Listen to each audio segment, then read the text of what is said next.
Қыркүйектің 20 мен 26 аралығында еліміз бойынша Қазақстан тәуелсіздігінің 30 жылдығын мерекелеуге арналған 270 іс-шара өтті.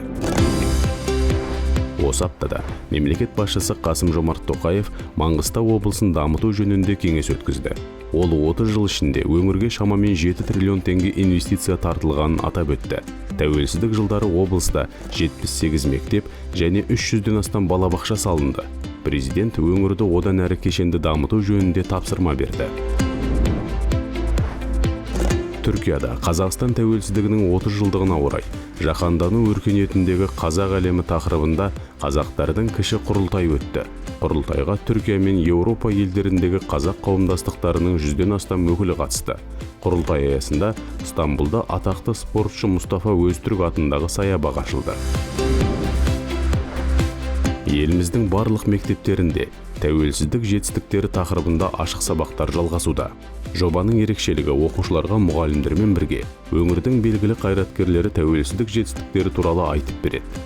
Осы аптада мұндай ашық сабақтар Павлодар, Маңғыстау, Жамбыл, Қостанай, Қызылорда және Атырау облыстарында өтті. Алматы облысында тіл және тәуелсіздік атты қылғалам шеберлерінің республикалық көрме байқауы өтті. Байқауға 164 туынды ұсынған 109 суретші қатысты. Олардың арасында әйгілі суретшілермен бірге әуесқой қылғалам шеберлері де болды. Тәуелсіздіктің мерейлі жылында Қостанай облысының Ұзынкөл ауданында жаңа дене шынықтыру сауықтыру кешені ашылды. Желтоқсан айына дейін өңірде тағы 6 ауылдық спорт кешенін салу жоспарлануда. Елімізде қайырымды істер марафоны аясында 240-тан астам қайырымдылық акциясы өтті. Алматыда аз қамтылған отбасыларға арналған қайырымдылық эстафетасы басталды. Қаланың нөмірі 157 мектебінің мұғалімдері 8 мұқтаж отбасыға азық-түлік себеттерін дайындады. Игі бастаманы шаһардың басқа мектептері де қолдады.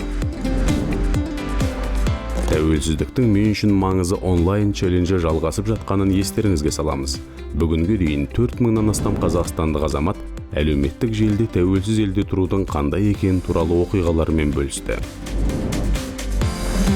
Бұдан бөлек 30 жыл KZ сайтында елдің 30 жылдық жаңа тарихын білу бойынша онлайн тест іске қосылды. Тарихты терең білетіндер үшін тест жаңа сұрақтармен толықтырылды. Тәуелсіздіктің 30 жылдығын атап өтуге қатысты барлық шаралармен 30 жыл KZ сайтында таныс бола аласыздар.